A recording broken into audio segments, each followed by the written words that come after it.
Todd.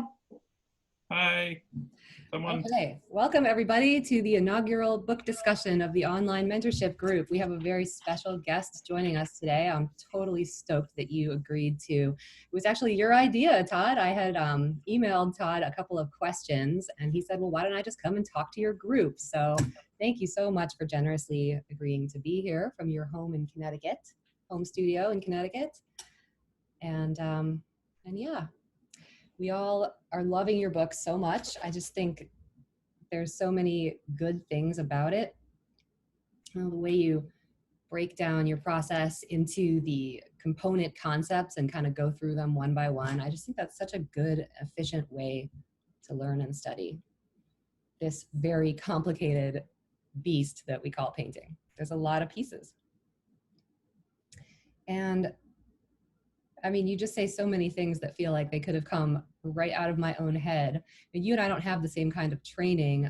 We both went to traditional art schools and we were both illustration majors. I mean, you have an illustration degree from Massachusetts? Yep, Mass Art in Boston. Yep. Mass Art. And I think you and I are probably about the same age. You said you went to college in '97 and so did I. So we must be pretty close. Yeah, I can't ask someone their age, but I'm 41, so. I'm going to be 41 in 2 months. All right, there you go. I didn't ask you. No, it's okay. I'm not afraid to admit it. But you went on to do atelier training after going to traditional art school, and I never did. So Yeah. I mean, I don't know. Do you want to go back and forth, or I don't want to jump in and No, go ahead and jump in. Okay. Well, thank you for having me, and thank you everyone for giving up your time to listen. And also for those that bought the book, thank you. Appreciate that. Sarah, thanks for all the praise. You've praised it on, awesome. Sarah, you praised it on the Facebook group too, which I appreciate. So, and also that's a great group for anyone. Hopefully you're all in it. Contemporary Still Life on Facebook is what he's talking about. Yeah, great group. So my training, I was an illustrator. I was probably the world's worst illustrator because I was very slow. And I got like one job after that. And I thought, I'll probably live with my parents forever if I pursue this career. So I ended up moving to New York. I don't want to give too much of the story, but I moved to New York and I was a waiter. Then I finally got a job in the art department at Ralph Lauren. So I worked there for about a year and then realized corporate world was not for me. And then I went to go get a master's in animation. So I went to the Academy of Art in San Francisco. And then when I was there in the foundations department, I mean, I wanted to be a painter or a storyteller, is when I met Warren Chang. And he kind of unlocked the atelier world, which I had no idea what it was. I didn't even know what the word meant. Mm-hmm. And he said, if you ever go back to New York, look up these artists. I wrote them all down and, make a long story short, I ended up back in New York and looked them up and kind of went knocking on Jacob Collins' door and he accepted me after, I think the story is actually in the book if you do want to read it, but very much like a Karate Kid kind of, go paint a fence or something and come back and show me what you did. Well, describe what the curriculum was like. It's 4 years, right? Yeah, so Jacob created the Water Street Atelier, which was really out of his garage. Jacob had taught at the New York Academy of Art, and then he went and started the Water Street, I believe, in 2001. And what he was trying to do was recreate almost like the French academic tradition. So the French academic tradition was, for the first year, you pretty much only draw in graphite. The second year, you start to work your way into paint, but it was monochromatically. So you were kind of working on the same idea of like what a pencil would do, which is just value. And then you'd work into value with just paint and then slowly build your palette up into a full palette. And by the fourth year, you'd be doing the figure. So I didn't do all of it. I didn't finish. Okay. I kind of like pieced together the rest. There was good and bads about every school I think that you go to. And I just knew it would be incomplete for what I was kind of looking for if I had finished there. So I ended up leaving after about 2.5 years. Yeah. And then I studied with Max Ginsburg. So I wanted to get like a direct approach and then an indirect approach, because I thought the two of them together will kind of make it so that I can paint in any style I want to, and as fast or as slow as I want to, and then I get to gauge kind of how I paint. Yeah, and you kind of created your own hybrid out of those two methods. The Yeah, indirect, which is like slow with glazing and layers and building it up, and then direct painting or alla prima. Yes, for sure. yeah, and they're both beautiful, and that's why in the book I try to represent them as two different kind of ideas, and then I swing between the two of them. But it's not. It was not my intention in the book to tell anyone they have to paint a certain way. It was to give them a bunch of ideas and say, find which one works for you. The worst is when you go to a class and they say you have to do it this way. But the indirect way for me became a more of the way that I like to think, and then the alla prima kind of way or direct way makes it so that you can, just have no boundaries when you're painting. And I think that the two of them were kind of, I just loved both of them. I didn't want to commit to one of them. Yeah, so I do both of them now, and that's where I'm always just, if I have downtime and I go to the studio and I want to paint, I'll just do something, one of those days where you just don't have an idea fleshed out and something sitting in front of you, you just do a quick study. But then I also know that if I want to do like a very complex painting, I know how to approach that as well with the indirect method. So You do a lot of preparatory work for your large pieces. And you sell yeah, a lot of those pieces, right? Those 6x8 studies, maybe even your poster studies. So those are going in galleries too. yep. If I'm not wrong, a lot of those are process pieces building up to like a 48 by 48 or something like that. Yeah, a lot of the way that I like to work, I was a failed illustrator. I think a lot of those early failures lead to good things. So I'm happy I was a bad illustrator. It made it so that I knew that I would not perform under a crunch time. I wanted to really flesh out my ideas. And one of the ways that I would flesh out my idea, which I do now, is what we were calling a poster study. So you do this kind of like very small painting of the larger painting, and it would guide that bigger one, so that if you're working on like a 3-foot wide canvas and you're doing a slow transition from left to right, it's hard to not go too fast too quickly and change the value. So you can do it on a smaller scale, and you can kind of see that, sometimes called the fall off of light. So like you can see the fall off of light and get it on a quicker, smaller painting. And then I can actually put swatches on the little one to guide the big one. So I kind of put my parameters and say, that's this value, that's this value, paint the middle. But now I'm not going to go from like white to black. I'm going to go from like a value 4 to a value 5 over, 3 feet. So those posters would kind of always guide the bigger painting, but it would made it so that you saw the planes.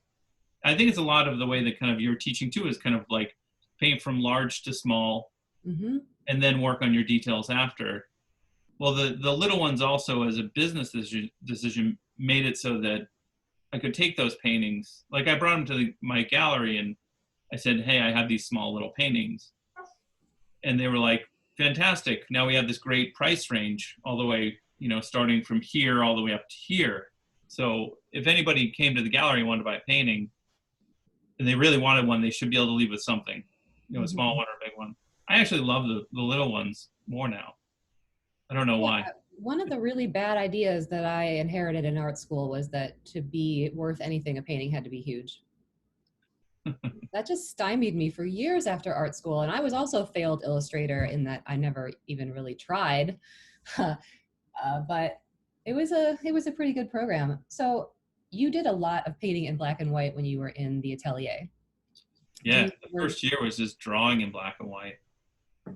Well, yeah, drawing and then moving on to painting in black and white. From figure models, were you doing any still life then? The funny thing was, I don't think I did one still life when I studied with Jacob or anyone there.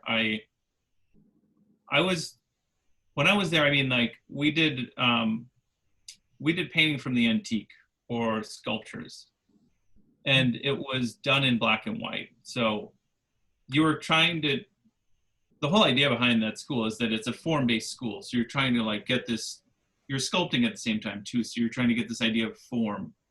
So you would start with a pencil to see if you can push lights and darks. And then you were trying to see if you can now do that with paint. And then from there kind of move towards into color. But yeah, I think it was a good year and a half, 2 years of just black and white. Do you ever paint in black and white now? I do underpaintings. So in the book I talk about, I think one of the last chapters I talk about is, I think it's called Underpaintings. You know, it's so sad. I don't even look at my own book. So I think it's like chapter 9 or something. There's underpaintings. So I usually do typically what's called a grisaille, and it's French for in the grays. Mm-hmm. And because a lot of the atelier is from the French academic tradition, so that's where they pulled in all the terms. But the most I'll do now, I mean, I wouldn't say no. I'm trying to think if I do. I do master copies a lot. So I'm just always trying to stay sharp. What's the last master copy you did? The last one? I have it right here if you want to see it. Yeah, we do. I do, you know, it's not just, you know, like Sargent, which everyone loves to do, and he is awesome. Oh, it's quite humbling. What's that? Quite humbling to do a Sargent master copy. Yeah, extremely difficult, but I didn't do one. I did a NC Wyeth. NC Wyeth. So as a story, yeah, and you're an illustrator too, so you probably, this was supposed to be in the book, but they thought it was too figurative. But I'm always trying to kind of, you know, I always heard professionals steal and amateurs imitate. So the question is like, what can you steal from the paintings that you love rather than just do versions of them, right? So it could be a color scheme, and this is pretty much black and white except for that yellow in the background. Yeah. So it's a good one to show for the question you just asked. But I'm just always, wherever I am and I feel like a master copy can help with something I'm trying to understand. I always hide my Boston accent, by the way. So, but yeah, so this one is just like telling a story, and there's always something about pirates, I think. I love it that you said that you felt like you were a storyteller, and you brought that kind of sensibility into still life. One assignment that I had when I was studying illustration was illustrate a still life. So use a still life to kind of tell a narrative story. And the other thing I love is that you talk about using still life. In your book, you say that it's a great way to work on the fundamentals, the skills we need for all other kinds of painting. And absolutely. So, yeah. And yeah. Sorry, go ahead. I think that like still life painters, we sometimes kind of end up almost apologizing for ourselves because it's sort of like the low rung on the ladder. And then you've got the figurative artists and the landscape painters. And sometimes I feel like I have a little bit of an inferiority complex. Like, has anyone ever said to you, I usually don't like still life, but this is pretty good? I get that so much. There is a thing called the classic order. So I think Kenyon Cox talks about it in the classic point of view, where it's kind of narrative painting, portrait, figure, landscape, and then still life. And then Emil Carlson is the one that I quote in the book. And he talks about like, why wouldn't you start with still life? It's a controlled environment. Like once you get out of your training, why not start there? And that's actually how I came into it, because it was like my training ended. I felt like I had a lot of ideas. And then it was like, where do I start? And I think I was working full time during the day. So I needed some way to be able to just get some light somewhere. And I couldn't paint under natural light because I was working all day. So I ended up just, you know, setting up a studio, and we were living in Queens at the time. So the studio was a studio. Like my studio was also my living room. So my wife would sit next to me, and I would paint looking at the wall this way, and she was looking at the TV that way. And I just thought, like, you know, what am I going to do this huge figurative thing in here and try to figure that out? So still life for me just became like an easy easy transition from like simple forms such as a sphere, a cube, a rectangle, or a cylinder. And you can start to see them in like fruits and cups, and pots and things like that. So I should be able to nail all that if I'm going to go complex and go like the figure. Mm-hmm. So I started there, and then I started to get into some shows, and then I think galleries said yes to me, and then I was like, well, this is not bad. So figure and portrait are extremely difficult to sell. Unless you are commissioned to do it, then somebody would buy the painting.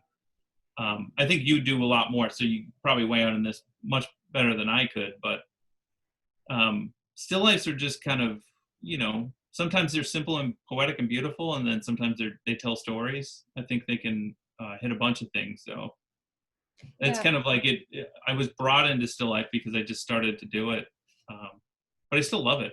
Absolutely love it, and I get that all the time. By the way. Yeah, good. Oh, I don't typically love still life paintings, but yours are great. Yep, it's a compliment that feels like an insult. Exactly. Yeah. Well, you mentioned that you wanted to write this book because you wanted to write the book that you wished you had when you were in art school. And you were telling me that you've been teaching since 2012, online for universities and now for the Academy of Art, you said? Yeah, in San Francisco. Yeah, so I taught at Mass Art in Boston. I think that was my first teaching gig. And then a buddy of mine asked if I wanted to teach online at the Academy of Art in San Francisco, remotely from home. And I thought, yeah, that'd be great. Seemed like a new kind of technology way to do it. I don't know, it's different. Obviously, as you know, teaching it's still nice to teach, but it's just a different way to teach people over the internet. Mm-hmm. Where you're not like, hey, let me show you, and then you're kind of looking at the reaction. Like I like to see people's reaction while I'm painting with them. Mm-hmm. But I also went back and taught at Mass Art again. I was teaching in New Hampshire too, so I've done a bunch of teaching since I think it was 2011 I started. And But I was workshops. and workshops. And there was a group in New York in 2012 when we moved here that a woman had asked me if I would teach her, and she had seen that I was in one of the magazines, and I said, sure. I said, well, if you got like 3 people, I'd give you like a group rate. So it ended up blossoming, and now she's like, I love her to death, Dorothy Lorenz. She's won awards and she's done great. But she kind of blossomed this group into a bigger thing. And as you know, it's like, we all start out somewhere as teachers, and then it's like you keep getting the same questions, which is, hey, you teach still life, it's a great genre. What's a book you can recommend? And I just couldn't recommend a book. I know maybe you can, but I couldn't. No. I know, and I thought like, that's so sad. So my buddy Ken Salas was writing landscapes in oil, and he knew that I was an illustrator back in the day, and he said, I know you can do digital work, like Illustrator and Photoshop work. And he said, can you do the illustrations for my book? And I said, sure. So he came over, and we would work on his book, and he would give me some stuff to do, come back and see it, and then we kind of work together. And then he saw, and he was like, hey, you're really good at like, getting this together. You should write your own book too. Because Ken and I studied together at Grand Central, Water Street. Mm-hmm. And I said, well, I'd be happy to do one. And then he like talked to the publisher. I didn't even put a proposal in.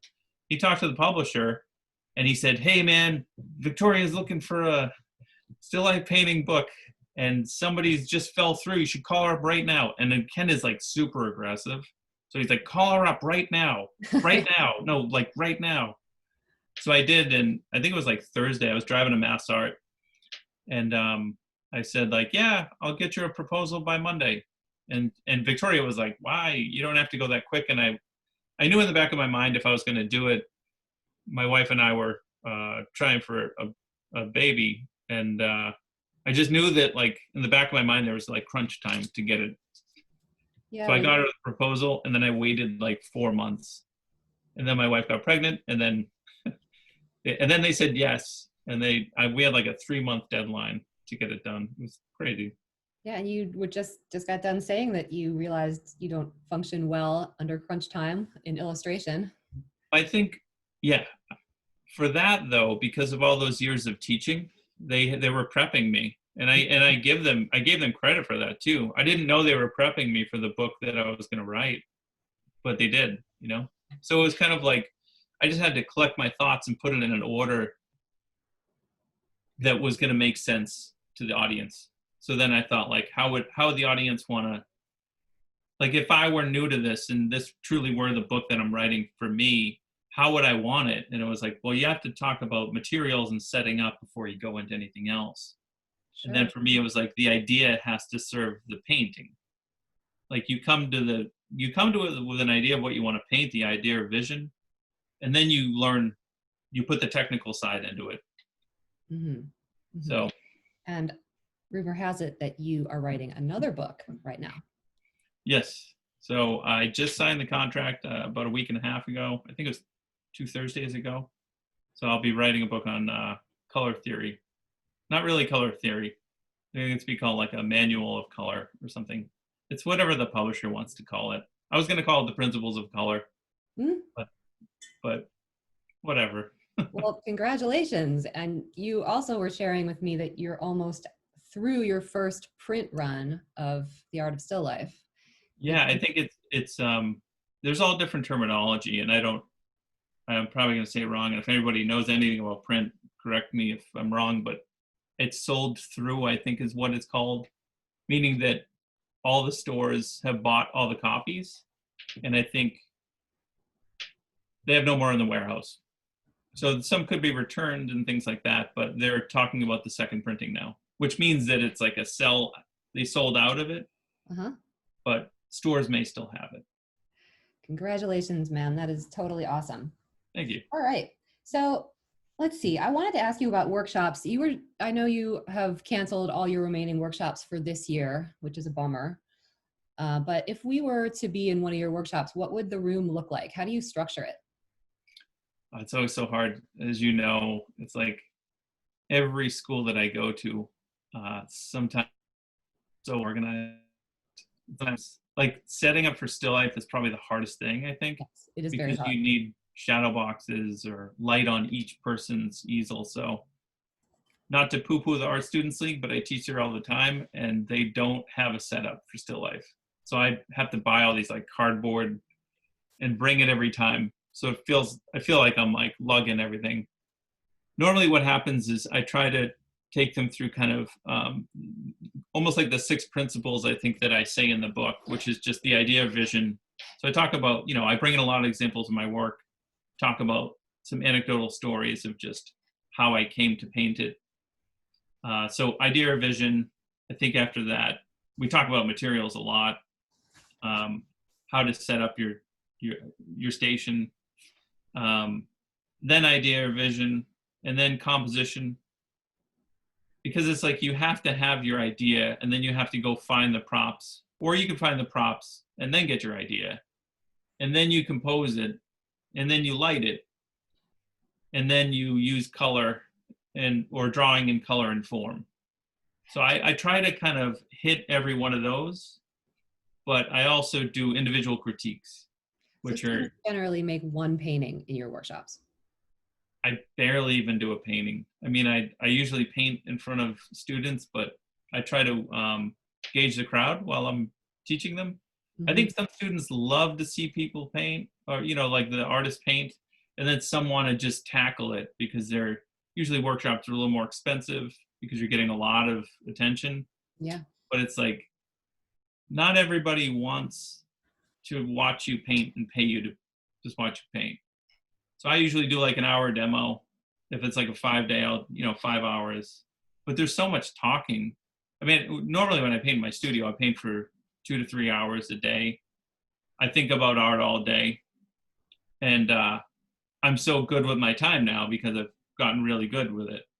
But when I paint in front of someone, there's so many questions. I'm so slow. And then I try to like break it down so everybody gets it. And I draw diagrams on the side. So Yeah, I don't think great.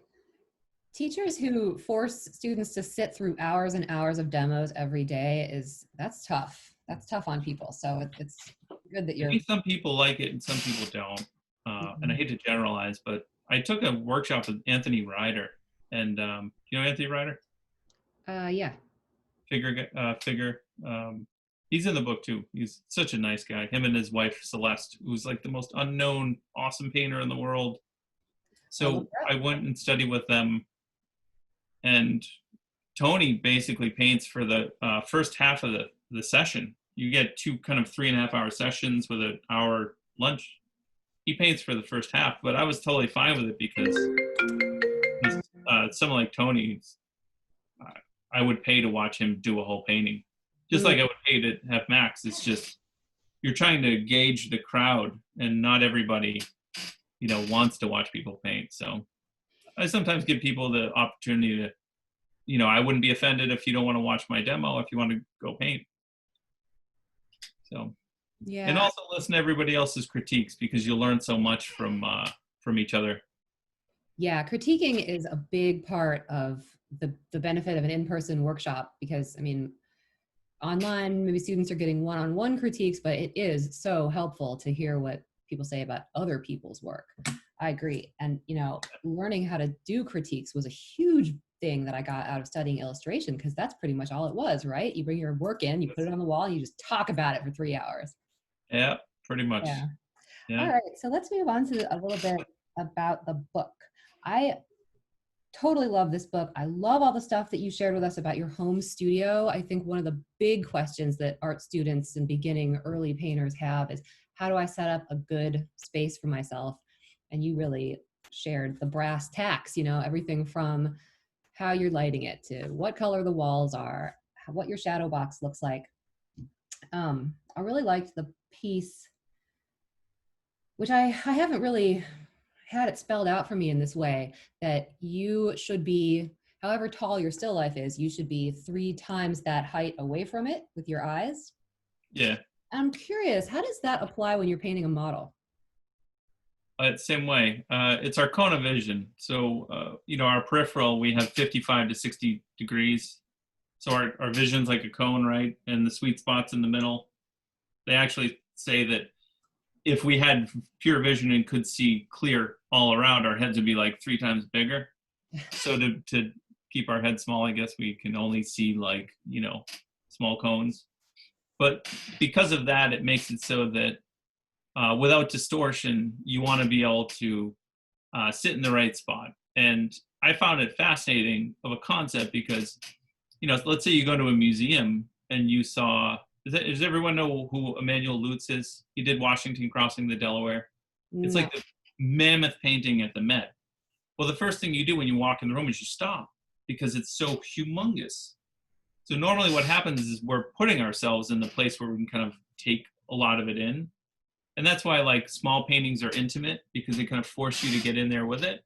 Mhm. And then bigger paintings force you to kind of step back. So when it comes to the figure, most people are anywhere between 5 and 6 feet tall. You would want to be, if you want no distortion, you want to be back, 15 to 18 feet, which is why the ones that kind of sit in the front should be doing more like portraiture because they're kind of looking up. Because if Mhm. not, you have to look at perspective one way, and then you have to look down to draw the feet, and now you're going to get large feet and small head because it's pushing back in space. Yeah, definitely. Okay, well, Yeah, I knew it's I liked to be closer to the back of the room when I was painting at an open studio figure, but I didn't know why. yeah, and I think it's just something that's like it's pure, it's total logic when you explain it, but it just makes it so that, and it's more for like when you're blocking in or doing your drawing. So if you're doing it a very direct or alla prima way, you kind of set up all the all the elements and you know that you're not going to move them because you got them in the right place. You can move in, and that's what Jacob used to do. Jacob used to draw everyone from far back and he'd be so close you would see like condensation on their glasses. He'd be like in there looking.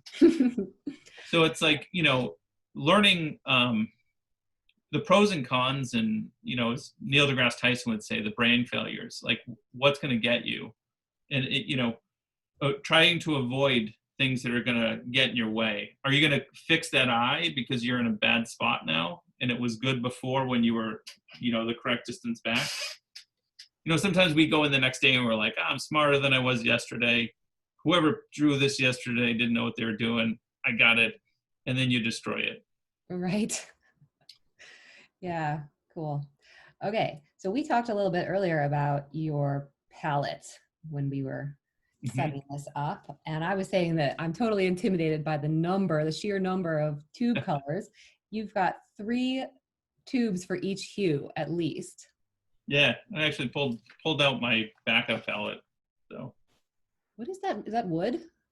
yeah, just a thin wood. New Wave makes great palettes. I'm sure you've heard of New Wave, right? I mean, they're everywhere now. Yeah. But any kind of thin wood is good. Thin, strong wood.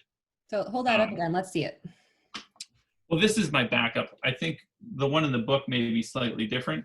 We'll Mhm. look through the whole, Yeah. uh, but I don't even think it's wet. I haven't used it in a while. Oh no, it is.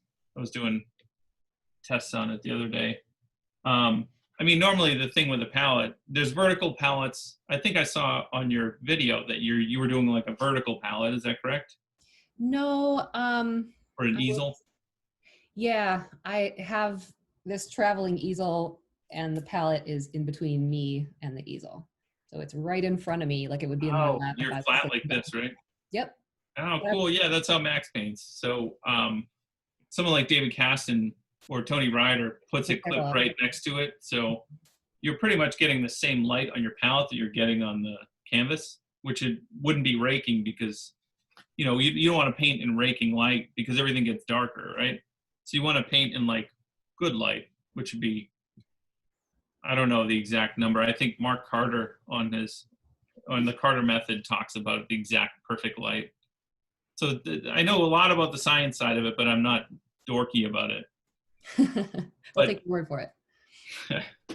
so the thing with a palette is that it has to be balanced, and if not, you're compensating it. So you're going to be having aches in your all the way up your arm if you don't have it balanced. So you can counterweight it to balance it and put little weights under here. But what I do is now I just have a palette either clipped up or I have an open box M, Mhm. which is just palette, and then the easel part goes right there, and then you Not can holding it. turn it up or down any way you want. Mhm. Yeah, I've never gotten into the holding the palette thing. I need this hand for the rag, you know? Yeah, I think it looks good, and remember, it makes it look awesome, but it hurts your arm. I was actually playing around with foam core palettes for a while, so you could do it too, and they're super light.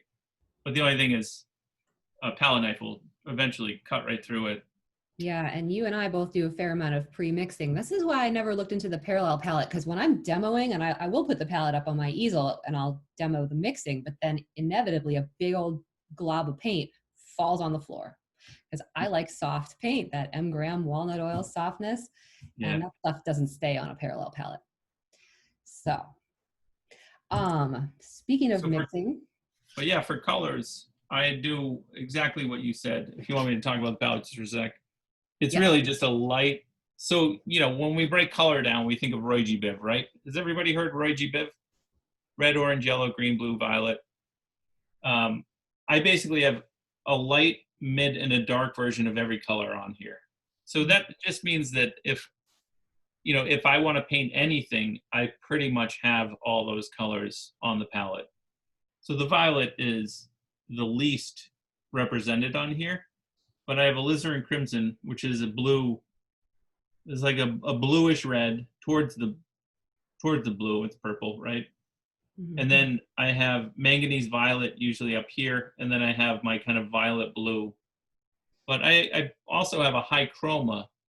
Does everyone know the 3 dimensions of color, the Munsell system? Hue, value, chroma.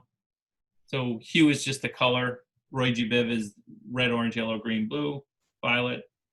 Um, value is just the lightness and darkness of a color. And chroma has to do with the saturation. Is it high saturation or low saturation? So pretty much this palette gets me almost every color, not every color.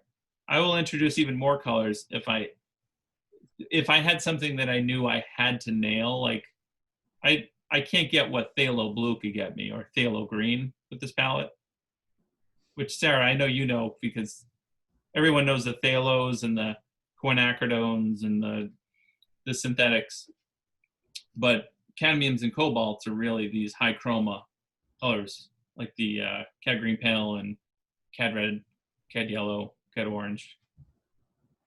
Yeah. So, and then for blue, I use cobalt blue instead of phthalo. Sometimes I use phthalo, but just like you were mentioning, is like every paint has a different consistency, and the cadmiums are much more opaque, Mhm. and phthalo tends to be semi-transparent sometimes, depends on the brand you use. And then there's also transparent. So you can talk about paints in like 3 different ways. So I actually have a variety of those different paint structures on my palette too. Yeah. And in the palette that you put in the book, you have the Portland grays on there too.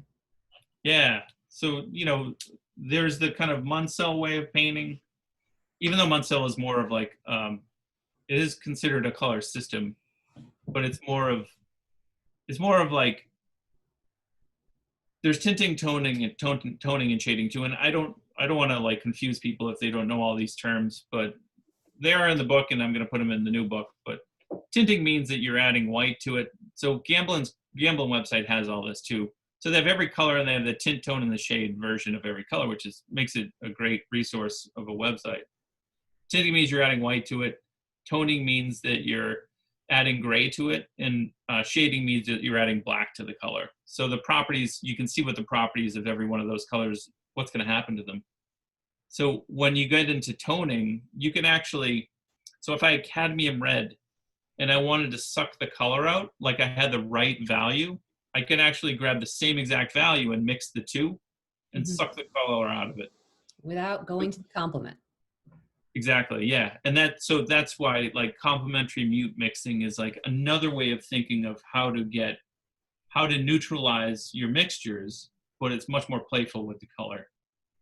Yeah, and you say that it's more unpredictable in the book, more unpredictable than It is. this I method. mean, color to a degree is unpredictable because there's a thing called hue drifting, meaning that if you take 2 colors and you mix them, you're predicting that they're going to go in a straight line.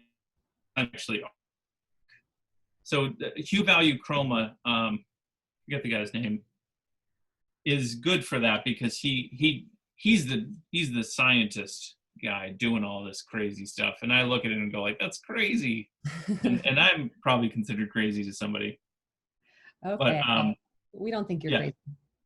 Let's talk about color strings. Color strings is not something that I'm teaching because most of what I'm doing is with a very limited palette, 3 colors in white, or a split primary palette.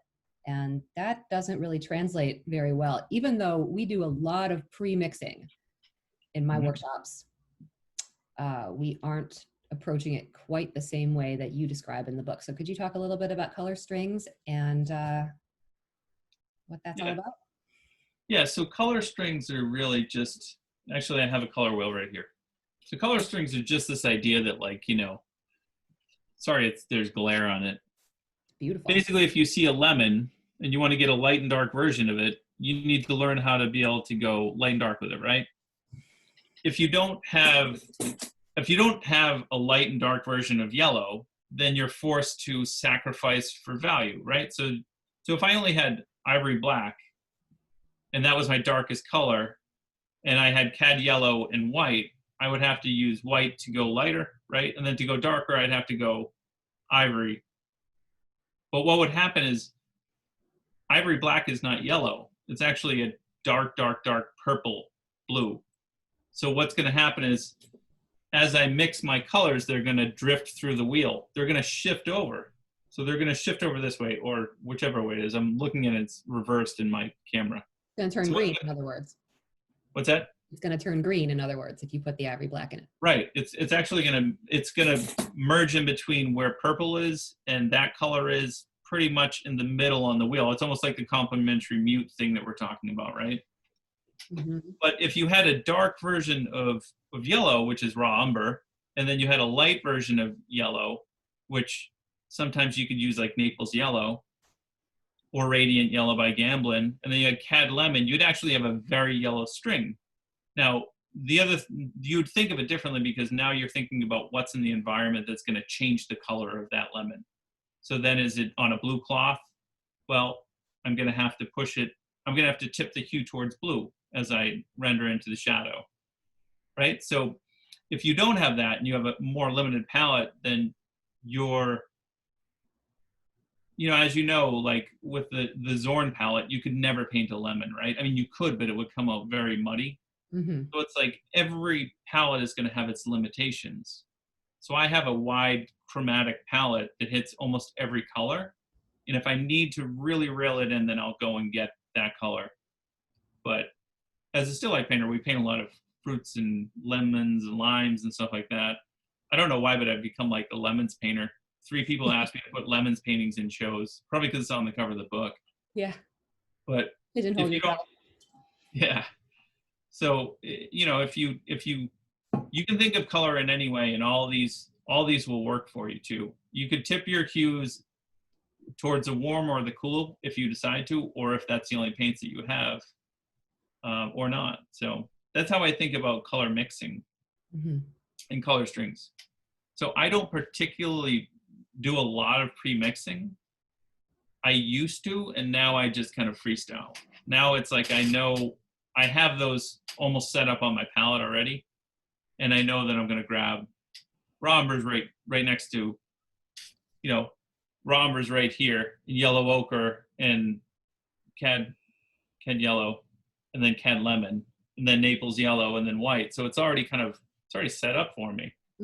Yeah. And then here it's like, my oranges are together, my reds are together, my blues are together, blue violet. Again, violet is almost like you don't paint a lot with it because you don't see a lot of purple violet things. And then green over here. So I should hopefully send it you makes sense. should send you one of my purple glass floats.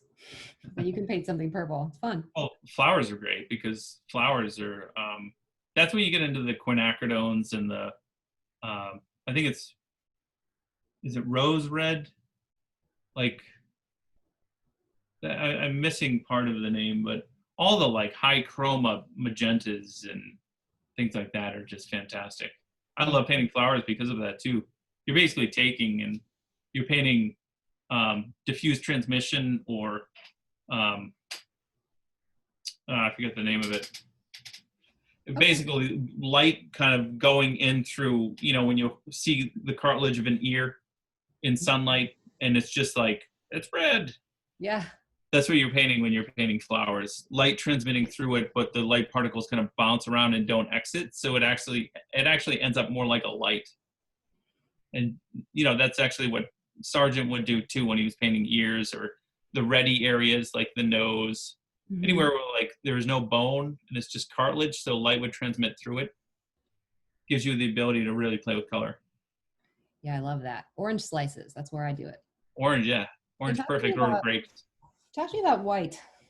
White is a really low chroma yellow. Yeah, so my nerdy instructor is the one who said that. I always thought it was fascinating. I always thought of it as like a really, really light blue, because when you add it with colors, it usually tips it. But he said it's him and Graydon Parrish are like the nerds of the nerds in a good way. They're the ones that, like, if I have a question, I'll go ask them. Sometimes it doesn't even matter. It's like, does anyone really need to know what happens with white? Or if you remember your mixtures of what happens with white when you mix it, is that good enough? I would say both. But white, whatever way that they have a way of looking at it and studying it, they found out that it truly is a low chroma yellow. It's not white. I mean, every pigment that we find in nature is a version of a color. And black, because there's the pigment idea, right? There's additive and subtractive, right? There's the pigment idea, and then there's the light idea. I hope I'm not losing people. No, you're good. Okay. So there's light that we look at that you can never express with paint, right? And then there's what we have with pigments. And it's always like, if this is nature, this is what we can get with paints. So you'll never be able to capture the sun, right? We know that. So, yeah, I don't know. I feel like I'm on a rant. Okay. Well, you know what? What did you ask? Thank you for addressing that. No, I like it. I think I'm going to open it up for student questions now. Anybody? What was the question that you asked, though, that I just totally forgot about? I was asking you about white being a really low chroma yellow, because I have never heard that anywhere. Oh, yeah. So, sorry. So every pigment just like ivory black or Mars black, right? Or any of these blacks are versions of a color, right? So dark, dark, dark, dark, dark, dark purple. And you'll never express like a black hole, right? You couldn't, we don't have it, or Vanta black even, right? So everything is always everything that we find in nature is based off a pigment or a mineral or an ore, and we're taking it, we're adding linseed oil, you add walnut oil, right? You're adding some kind of oil to your paint and then painting with it to express the thing. So when you study it deeply, which Graydon and Doug Flint have, they found that whatever way that they were to find it, it was basically a light yellow, very, very light yellow. So then when you have something like a flake white, it's even tipping a bit more towards the yellow. Yeah. Well, still, it feels like it's bluing things down to me. I mean, I'm totally on board with the concept of white being a neutralizer, especially of warm colors. But right. So have you ever painted with the gray string, the Portland grays? Only to do value studies, only to do black and white paintings, not so if you color paintings. So do a test if you have time, and put those grays next to the super warm, fleshy Zorn palette, and you'll see that they'll appear as cool, right? Mm-hmm. That's what's happening with the low, very low chroma yellow white, because it's basically cool, right? It's kind of like if you surround it with warmth, it's actually going to look like the opposite. Uh-huh. So there's the contrast of just, it will appear that way. Okay, I will give it a try. That makes sense. Yeah. I hope I didn't confuse. I don't know. I feel like it was in a rant. I don't know. I think I lost some people. They're like, time to leave. No, everybody's still here. So let's open it up for student questions. Anybody that would like to ask a question, just unmute yourself and go for it. Or a comment. Hi, I've got a question. Sure. How are you? Hi, I'm Karen. Hi, Karen. I really, really appreciated in your book the detail that you gave to describing color strings. It just blew my mind. It really, really helped me understand some of my problems I've been having in my paintings. You spend a lot of time with the color strings talking about value changes and how that describes the form, and how to keep the color string within the hue segment, even though it bounces around a little bit as you go. Mm-hmm. But a lot of the time when I do a still life, I like to put my objects on or near an intensely colored piece of fabric or something, so you get a lot of reflected light bouncing around. So mm-hmm. that reflected light affects the color of the shadow, which then mm-hmm. I don't have I haven't tried your strings yet, which I'm dying to. I wouldn't have a continuous hue. I wouldn't be staying in the same hue. So mm-hmm. how might you, would you address that in making a color string, or would you address that reflected light in another way? It's a great question. Yeah, I mean, I used to do color strings. I don't particularly do them all so much. For me, it was a great way to kind of learn how to think about mixing a light and dark version of every color, but it didn't take into consideration the objects in the environment, such as the fabric that's reflecting all the light, right? Right. So what I would do, and what I used to do, is mix one string over, right? Like the yellow string, or mm-hmm. what we have here, right? Because these are just like one hue strings. But if it's gonna tip towards red, I would mix a second string, or even a third string, and then move through this as I paint. So instead of going like light to dark, I would go light to dark towards whatever it's tipping towards. Now, there's another way to do it.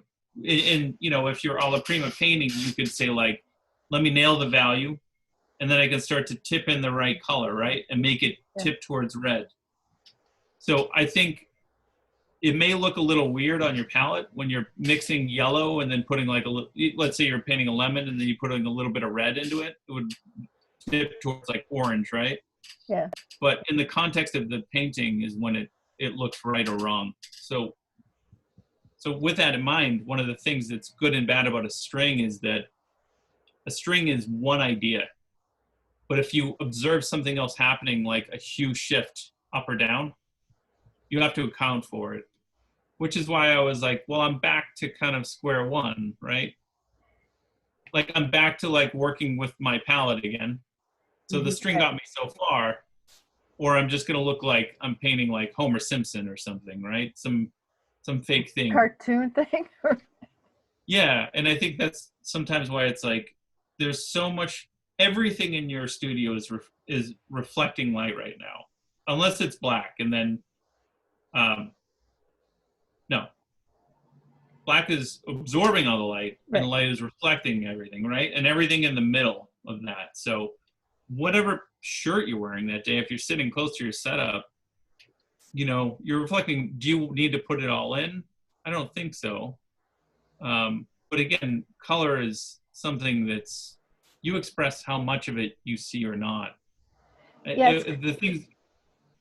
It's kind of nice to see a warm, cool shift happen across describing a surface. I just really like that for some reason. Yeah, I think, you know, Sarah and I were talking about this earlier too. There's a thing, there's a phenomena called the after image. So if you're outside and you're still life painting, because your cones are like overstimulated, there's a ton of light coming in them. And if you stare at red for too long and you close your eyes, you're going to see green, right? Right. So it's kind of like, it's interesting when you can have the complement of that object in it, which is why complementary mute mixing is interesting. Because you can take red and green and then mix the middle and you get all these mutes in the middle. And some artists like Carrie Dunn or Nelson Shanks paint with these chromatic palettes and then never put burnt umber or burnt sienna or any of the earth colors on their palette. So I think color ends up being something that you could see, but you can also push. So I love the Impressionists, and the Impressionists to me were playing with color. They were playing with vibrations of color by putting things next to each other, but also trying to capture and paint light as it was fleeting. They were trying to paint really quick, so they had to paint really loose. Right. So it got a bit more playful. And in nature is where you'll see warm light, cool shadow a lot. And I think it's because our cones are overstimulated and you're kind of blinking a lot and you're looking at light, you're looking at shadow, you're looking at light, looking at shadow. I don't think you always see warm light, cool shadow or cool light, warm shadow. But I think it's a fun concept to play with, and it makes for an interesting painting. Yeah. Just my theory. One real quick other question. I love your 24 color wheel diagram. Yeah, that's what I just held up. Yeah. Yeah. Is there any way that you could get that as like a download? So, I mean, with like an empty center so that I could do my own chart in the middle? Yeah, I'm actually working on probably putting together a class so that I can probably sell it. So let me think about it. But really what this is on the lower wheel right here, this is every color out of a tube plotted. So it tells you exactly what color it is, right? Which makes it interesting. That's why it's like you can know if I'm in yellow, what a light and dark version of it is. And then over the top is an actual light and dark version of every color, chromatic. Because you can start with chroma and then suck the chroma out with, as I was saying, the Portland grays, but you can't get chroma back. If you add a color that's chromatic to something that doesn't have chroma, you're going to get the middle of those two. So you have to always start with chroma and then lose it. You can't get it back. You can add, you'll probably average something in the middle if you added a chroma color. Even something as strong as like phthalo or quinacridone would still mix into that mud pile and then meet somewhere in the middle. Thank you so much. Speaking of mud, I mean, I feel like one of the pitfalls of using a really big palette when you're learning is that you can run into mud if you put too many things in the mix. And you explicitly say that it's best to keep it, even within your color strings, each pile only has 2, maybe 3 pigments in it, and you try not to go outside. Yeah, for sure. And as we know, when you do flesh painting, like if you do any kind of portraits, trying to get back to that color where you just stopped because you were tired and you're like, I'm rolling a piece of, I'm going to bed. And then you come back and you're like, you got to get here, and you think you nailed it, but then it dries and it was darker, and you get these kind of, uneven. It's extremely difficult, even if you only have 2 variables. And once you start in 3, 4, 5, 6, you could even tube your paints or throw them in the freezer to slow down the process of oxidation. But yes, we all freeze our paint.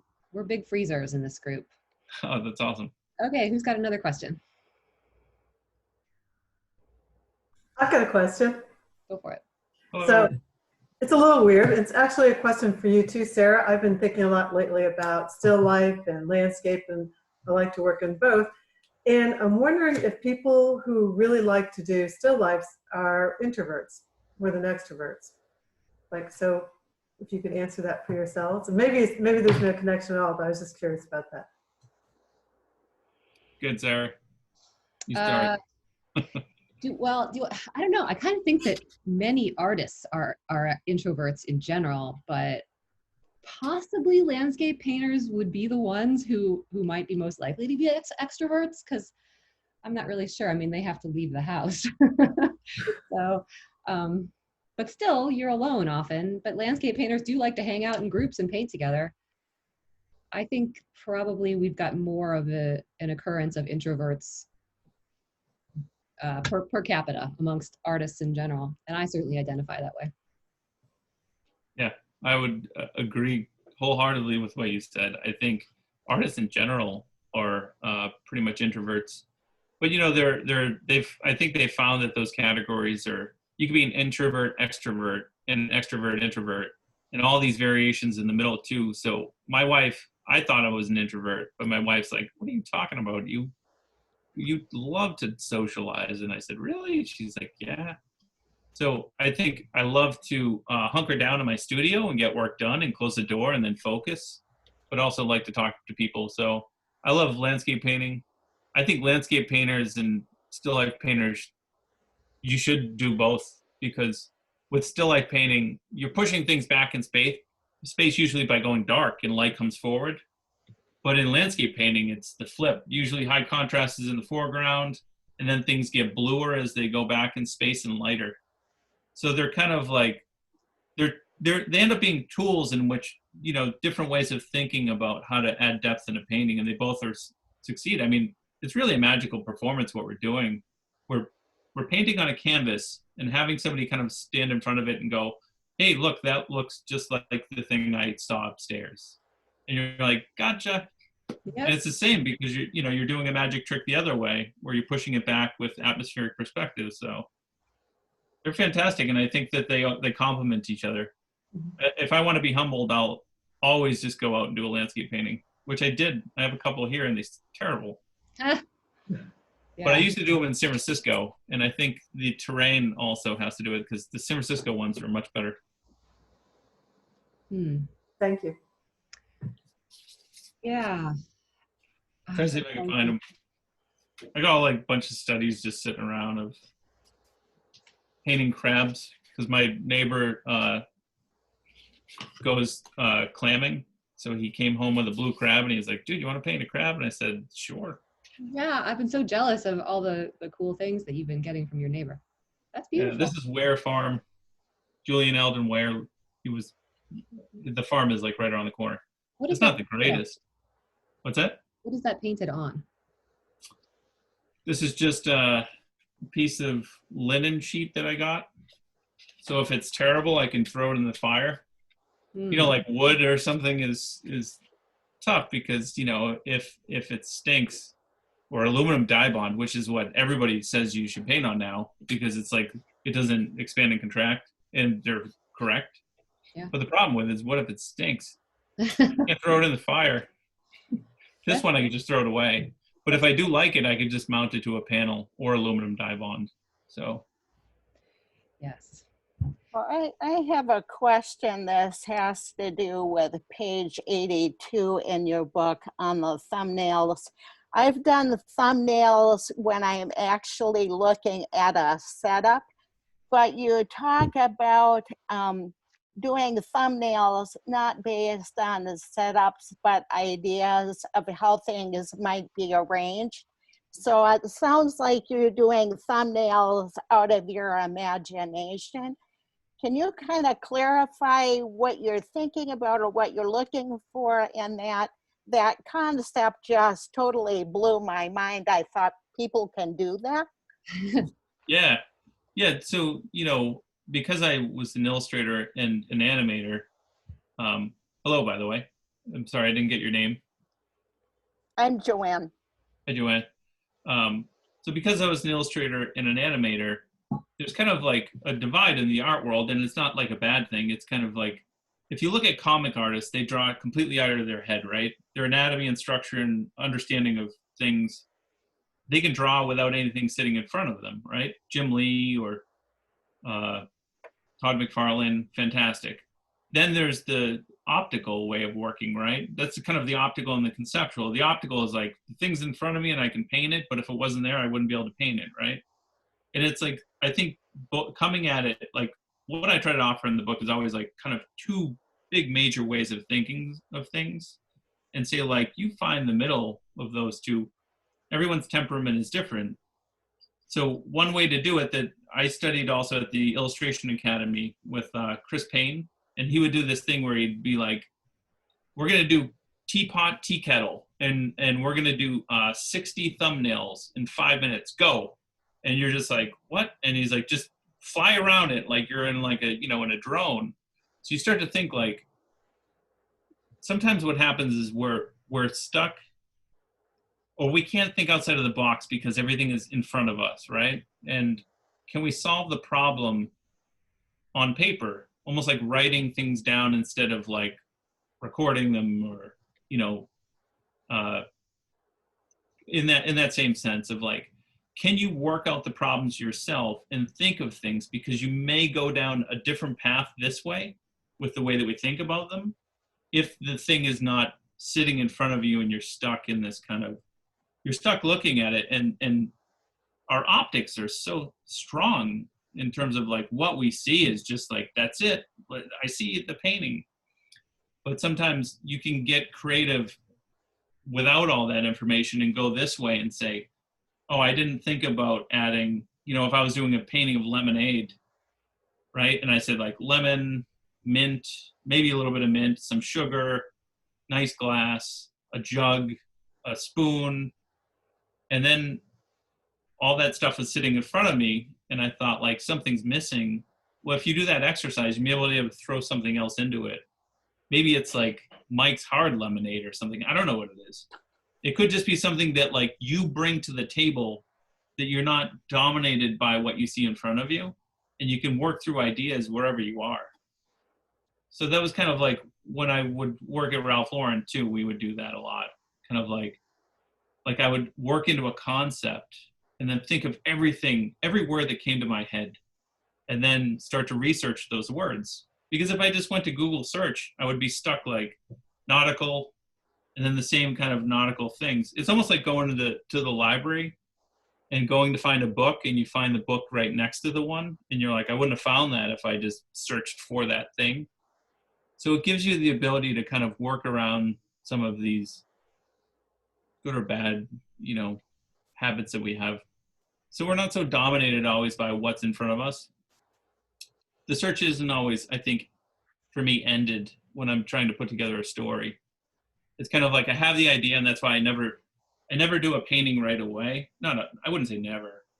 But I usually like start with an idea, collect the images, write stuff down, walk around, search, and then over kind of months, the idea will flourish. And sometimes I'll wake up out of bed and be like, it needs a spoon. You know, and it's like, that's it. That's all it needed, because it was like, I had all these fruit and it was like, it just needed a piece of silver, you know? So whatever way you can kind of get to the end line that makes it fun for you, I think is, it's just, you know, everyone teaches that one way too, of like, draw what you see in front of you. You know, I just think it could lead you down a fun road too. Maybe not for everyone either. But when you're sitting at the DMV waiting in line for 4 hours, you got nothing to do. you can always do it there. Right on. Thank you. Awesome. You're Well, welcome. Todd, we've kept you a little longer than you agreed. If you're cool with taking another question, Yeah, keep going. That's fine. wonderful. I always go over. I was doing an hour and a half sessions, and they ended up being 2.5 hours. So I like the help, and you know, if anyone has questions, I'd be happy to answer them. Great. Who's next? I'll unmute. So I'm Jillian. I'm Jillian. actually a more beginning painter and just started painting from life. Everything I did before now was more abstract. And so I'm loving the book in general. So thank you, first of all, for such an awesome resource. My question for you actually also comes just a couple pages after Joanne's question. And you mentioned earlier about painting and telling stories. I'm specifically looking at the picture board that you have on your wall with like the Post-its, and you talked about really like the word association and diving into why you're drawn to certain images. And I'm just personally interested in your painting, and not only your painting and the stories that you're trying to tell, but the things that you're drawn to. What catches your eye? What do you enjoy about others' work? And kind of what are you interested in right now? That's a great question. You know, I'll definitely answer it, but I'll tell you this little anecdote story. When I was teaching at Mass Art, I would always give the kids the assignment when we went to the Museum of Fine Arts, Boston. And I would say, walk into the museum, walk into a room. And I would always say, like, all right, kids, disperse, but grab your notepad, and I want you to walk into a room. And I want you to stand in the center and don't look for name tags. And then walk over to whatever painting it is that grabs you and says, like, come here right now and look at me. Because I think that's the art, rather than saying, like, all right, I'm going to the Met and I need to find Madame X by Sargent, which is totally fine. But I think there's something more to it when you start to kind of dig into, like, what images mean something to you. And I think a lot of this is visceral. I think it ties to our heartstrings, which is why one of the last quotes I put in was Howard Pyle, throw your heart into the painting and then jump in after it. I think that's where painting should be from. That's where our interests are. And if we paint things of interest to us, then you'll see the painting through to the end, and you'll enjoy the process while you're doing it too. So I would say the things that I like to paint are so eclectic, just like my music. Like, I listen to the Gypsy Kings, I have the Backstreet Boys, I like the Statler Brothers, I like hip hop, I like techno. Like my music is just all over the place, just like almost like my love for food. That I love all kinds of art. I love abstract art, some of it. I love classical realist art, some of it I don't like, in all the genres. But what are the things that I want to paint? And I usually just collect them, and the studio turns into this wacky funhouse of things that just mean something to me, and sometimes they just end up as a decoration. But if I can think of a good painting for them to make their way into, I try to craft the good stuff. And then something like a fruit or vegetable, maybe I don't think about so much. Sometimes I do, but also those drink paintings that I do a lot were always my way of the Seth Godin kind of Purple Cow, which is just come at it from a slightly different perspective, and people may just find it a bit more interesting. So Seth Godin's Purple Cow is that if you drove, down a highway and you saw a lot of cows, you wouldn't stop. You'd just be like, cows. But if you saw a purple cow, you'd probably stop and look at it. And I was told early by this illustrator, Thomas Fluharty, to kind of think of art in that way, picture making. He was like, whatever you end up doing, think about it like that, because the last thing I would want to do is be hanging in a room with a bunch of people and then look like everybody else. I think if we can put a little spin, and I don't think you have to come at it from like, let me be this crazy thing out here. I think it's just, for me, no one was really everyone was doing like fruits and vegetables when they came out. And I was like, well, I'll put fruits and vegetables as an element, but I'll put drinks in them.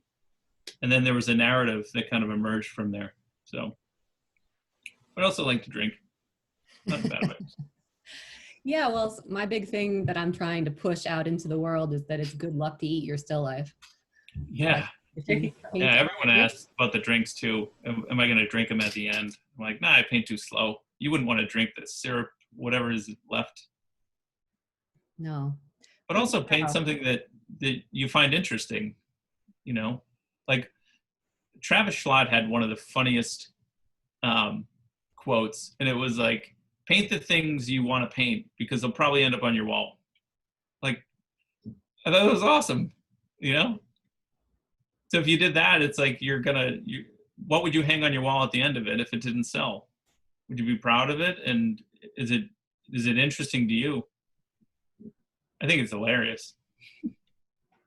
Yeah, and you said you paint a lot of objects that are meaningful to you, but they can't all be. I mean, you must go to thrift stores and just go, yeah, that'll work sometimes, right? Yeah, I definitely have a lot. If I had like a cam, I would show you, but there's just so many things in the studio. My 1.5-year-old daughter loves them because there's so much weird stuff. There's like, I have taxidermy birds, I have boats, I have fake fruit. But, I'm always just looking, but also thinking about making pictures too. Like what's going to make an interesting picture. And sometimes it starts with, one of my paintings, I think started with the entomology painting, started with a cicada that I just found in my driveway. And then just thought, what a fascinating little creature, because you hear them in the summertime and they're annoying. You hear them once and you're like, oh, the cicadas are here. And then they're so annoying because they're all out of tune. And then I found one dead in my driveway, and then I thought, could I build a story around this? I'm fascinated by them. And then I had props around that kind of were already leading towards that, and I started to put them together. And then I usually do a poster study, so a little version of it. And I think it won an award in the Portrait Society of America's Still Life competition. Congrats. So then I did the bigger one, and then that won an award. So I think painting things that resonate with you will come across in the audience when they see your work. Yeah. Try not to follow the crowd, Yeah. Thank you. Does it ever happen that you kind of go through the process of making these preliminary studies and in the process figure out that you're just not that into it? Yeah, that's why I do them. There's too many times that the studies were either all I needed to do, or that I got halfway through a painting and was like, my heart's not in this thing. And then I stopped doing it. And I have them all sitting around to remind myself, life's too short to do bad paintings or paintings you don't want to do. If you do commissions, you're probably already going to be doing some. Like I'm doing one right now and I don't really want to do it, but got to make the gallery happy. But yeah, I keep them around. I got, here's one that never made it to a bigger one. It's all right. Yeah, Not you're bad. right. So interesting. It looks so tight and realistic from at first. It just gives the impression of photorealism almost at first, but it's actually so incredibly loose when you get up close to it. Yeah, and that's the interesting thing that we were talking about with the cone of vision too, is that you're going to perceive paintings differently too. If you're like me, I go to museums and I get yelled at by the guards because my face is like in it. And they're like, step away. And I'm like, come on. And then you run around the corner, wait for them to pass, and then you go right back. Yeah. If the beeper doesn't go off, right? But really what we're trying to do is decipher what that person did, right? Mm-hmm.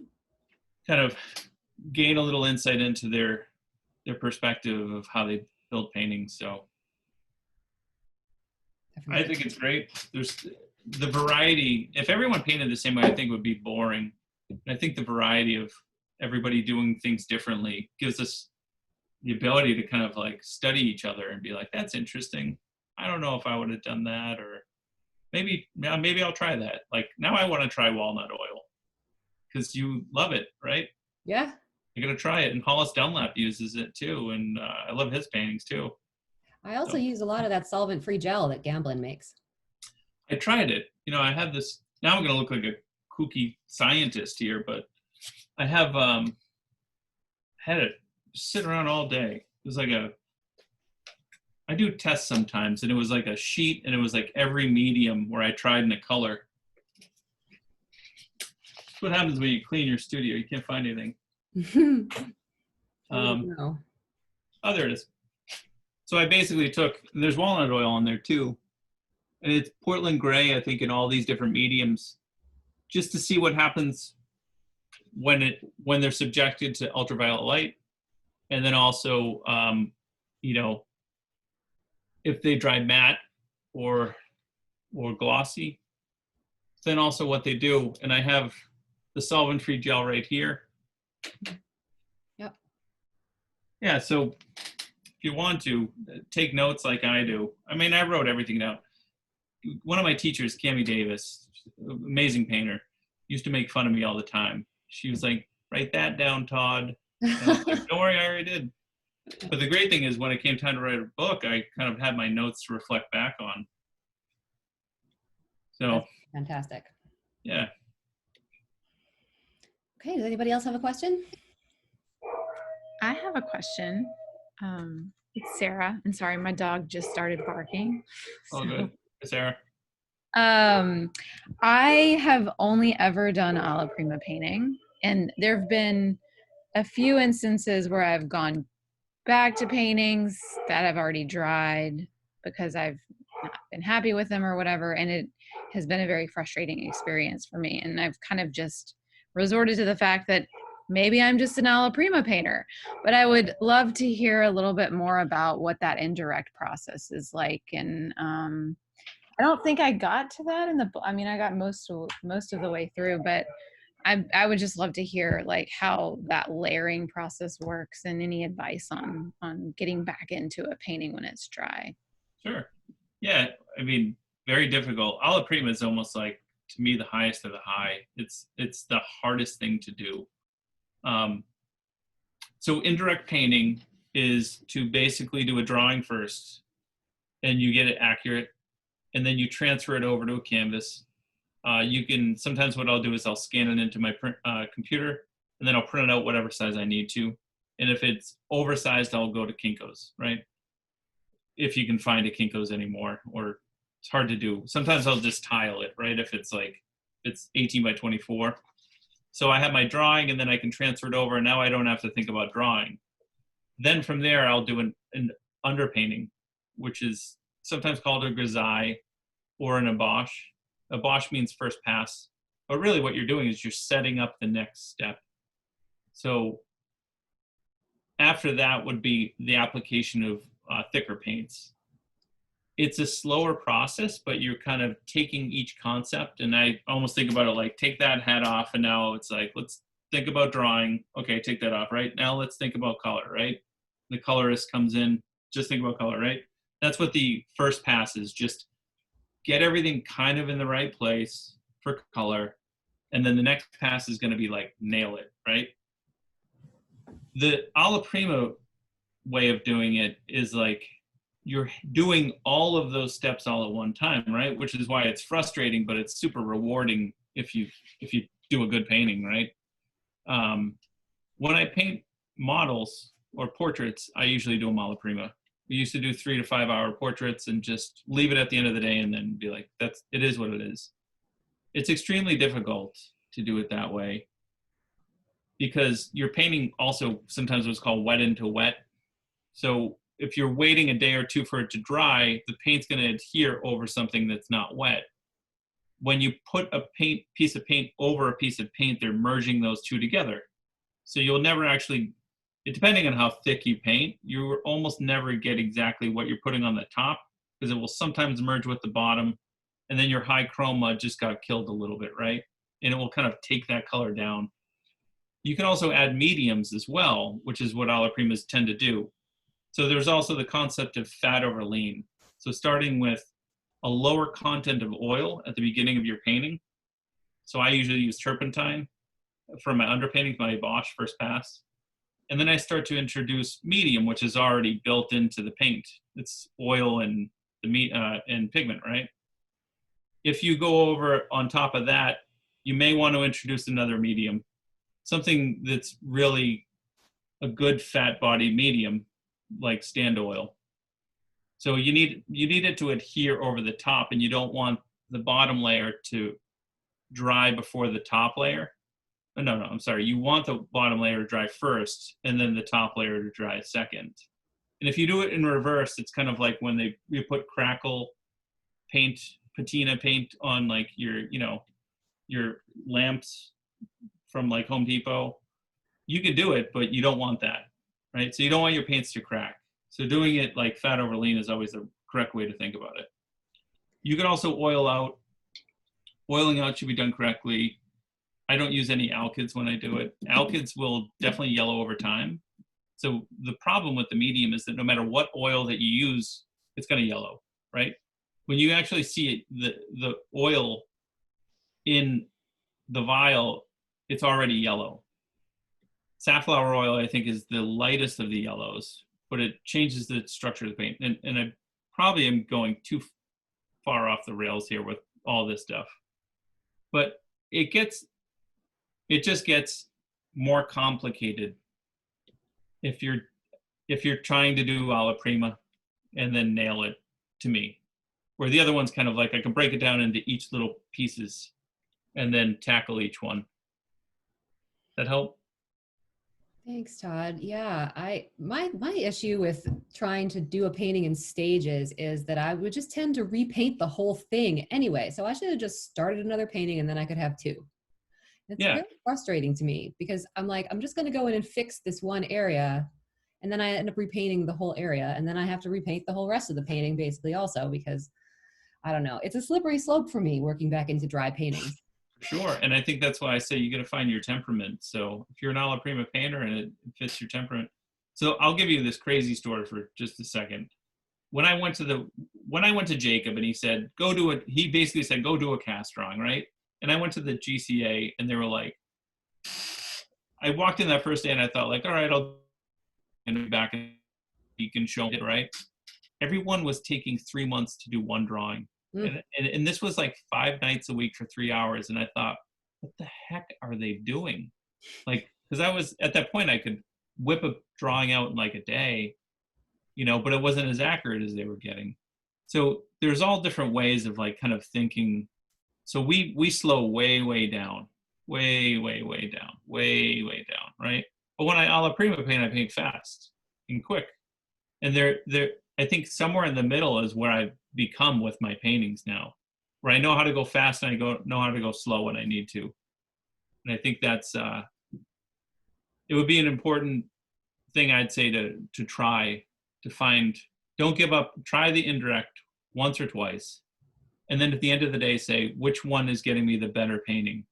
And then evaluate and say, well, maybe, am I stuck in the idea that I have to do alla prima painting because someone told me I had to paint that way? Because, a lot of the way that I used to paint with everyone was alla prima. I didn't know anything about indirect. And then when indirect came, I was like, well, that's why all the painters in the museums are doing indirect painting, Not all of them. I mean, Impressionists were doing alla prima. So, and alla prima just means in the first. So you're doing it in one shot. But if you do an alla prima painting in 2 settings, it's not really an alla prima painting anymore, right? That's arguable. I mean, if you're working on a huge canvas that's just too darn big to finish in one sitting, period, then you kind of got to take it in sections and keep it all wet. Yeah. I will work on something on consecutive days while the initial paint is still wet, and I will still call it alla prima. To me, I don't care what it is. It's just like, did I express the thing the way that I wanted to, and what gets me there? You know what I mean? Yeah. Because at the end of the day, somebody asked me if I painted with my left hand or my right hand, or in 2 hours or 6 hours or 14 hours. I'm more just like, do you like the painting? Yeah. You know what I mean? Does it speak to you? Yeah. Do you ever go ahead? Although, Sarah, I would think with your doing the open grisaille underpainting that you then it kind of dries while you mix the paint. That's not really alla prima either. Okay. So you're kind of a hybrid, I think, between the alla prima and the indirect. I'll take it. Hybridization is good because we're just out here being art students, reading books, gathering tools. And at the end of the day, your paintings are beautiful. So it should matter. I mean, look, people always want to put people in boxes. And then I'm always like, I don't know what I do. I do them all. And then it's like I'm grabbing my toolbox the whole time. And Todd, do you ever paint from photos? very rarely. But there are things that you have to. So I did I have no problem with it. I know it's a hot topic sometimes. It's actually one of the things I didn't like about the Atelier system. They all hate it, and I'm always like, why? Norman Rockwell did it. He's amazing. Yeah. I don't for the most part because I think it's a different experience. I don't care. I try to judge the painting on the painting and not like, did you paint with your left hand or did you paint from photo or did you paint from life? It's like, sometimes it's like knowing that can change people's minds. Like, do you ever watch Tim's Vermeer at all, the movie? No, I want to. It's so good. But it's like, does it take away from Vermeer if he used a mirror or traced a photograph or something? It's like, is it a good painting? You know? I don't know. Brings up a great debate, you know? Yeah. I do paint from photos, I would say 1 or 2% of the time. Mm-hmm. There's just things that like, I know when it came to, if it ever came to costumes or something, there's no way, I'm not gonna hire somebody to sit in my house. Like, hey, Gina, I'll be right back. I've got a guy in a costume up in the studio waiting for me to eat dinner with you. So I think, you know, it has its limitations and it depends on what you're trying to express. And I think, so I painted what was it? Edison stock ticker, which I'd never seen. And I wanted to buy the prop because I wanted to paint it from life. It was $15,000. I said, all right, photography is great. Yeah, right? And then I painted from a photo and did the commission. Great. I'm sure you've heard the debate though, Sarah. Do you have friends that only paint from life and they hate photography? No, not necessarily. I have heard I've heard the debate going on more in like the public forum, podcasts and things, people giving their opinions. For me, They're just opinions. I just don't like painting from photos, and my work is bad when I paint from photos. Same here. That's the bottom line for me. It's like, and painting a still life from a photo is not, it doesn't sound appealing. No, I'm always about deconstructing what I see in front of me. And the beauty of painting from life is I can walk around if I don't know what I'm looking at and figure it out. But also look at where the light is. Like the light's coming from up over here. It's affecting every object that I see. So I'm reconstructing the world as well. But if there was a prop that I couldn't buy, I would try to reconstruct it in some way or make a maquette or something. Yeah, I love which that. is what I try to do with that stock ticker. Yeah, I love that painting of yours in the book where you made the blueprint. Yeah, some downtime at Polo. I didn't know, I don't think there was any work coming in, and I think I knocked that thing out. But I will do that. You know, I painted signs and stuff like that to put them as props in the background. It's really like, it's the fun of it. We used to create a lot of props for our showrooms at Polo to just make things look real. Mm-hmm. As you couldn't tell if things were like, you know, old or new, tea stain them or coffee stain them. How do you feel about painting text? I hate text. I love that you just asked that because my Patreon this week, someone asked me what's my tips on it. And I want to say don't do it. Right. No, but it's in a lot of my work, but I hate it. And I actually worked as an illustrator in high school, paintings, doing signs. If you look at the paintings up close, you'd see that they're not, I don't really like try to nail it. I try to give the impression so that when people stand back, they see it. I can actually show you one that I'm working on now if you want to see it close up. Hold on a second.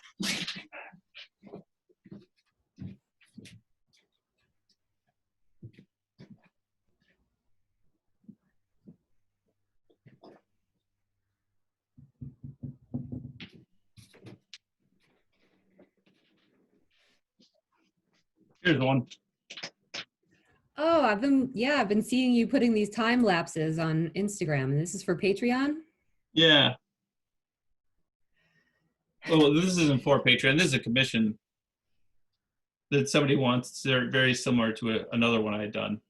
But I hate painting text. It's always the last thing I put on. I get the form, and then I'll do the text. But you can see it just looks like, it almost looks like Braille or something. Yeah. Because they're going to view it from back here. So if they see it from back here, it looks like the label. But I'm not at all trying to be a hyper realist or a photorealist. I've tried it before, and I wanted to pull my hair out when I was doing it. I don't think that's not what I'm looking to do. So with text, you would have to do that indirect rather than alla prima, correct? Yeah, I usually get the major form, and then I'll do the text on the top. Just like the maps and the globes and stuff like that are always like the big form, and then I'll do the pinstriping of the map at the end. But I'm still thinking of the form. It's never just flat, because that black line on the globe is still going to get light and dark. So it's just wrapping up over the form. Cool. All right. Well, does anyone else have any more questions? All right. It wasn't a question. It was more a comment that people will say, oh, how long did it take you to do that? And I will say, well, about 40 years. Yeah. It's stacked one on top of the other. That's how long it takes. Yeah. Yeah. And still going, right? I mean, right. Yeah. I think there's a great quote by Alice in Wonderland, obviously Lewis Carroll. It says, I don't want to go back to yesterday because I'm not the same person. It's kind of like this always idea that like tomorrow you're going to gain a little bit more knowledge than you did today. So everyone get painting. Yes, we should all be painting. Thank you so much. Yeah, thank you for having me and giving up your, is everyone on the West Coast? No, they're all over the place. Awesome. Well, I'm East Coast, so it's 8:30 at night. We just ate dinner, so. Yes, thank you so Thanks much for taking the time. Generously giving us all of this time of yours, and we are all gonna really look forward to reading your color book when it comes out. Awesome. Well, 2022. Okay. All right. Yeah, that's how long it takes to do the book. So feel free to, follow me on Instagram or ask questions. I always try to respond to everybody, or DM me on there, or email me, or newsletter, whatever you want to do. I don't know. Everyone is like TikTok and all these things now. Whatever your thing is, I'm on Facebook, Instagram, email, snail mail, whatever. Yeah, and come join us in the Contemporary Still Life page. Definitely. Yeah. Cool. All right, Todd. Well, thank you so much. Have a great evening. All right. Take care, everyone. Thank you. Bye.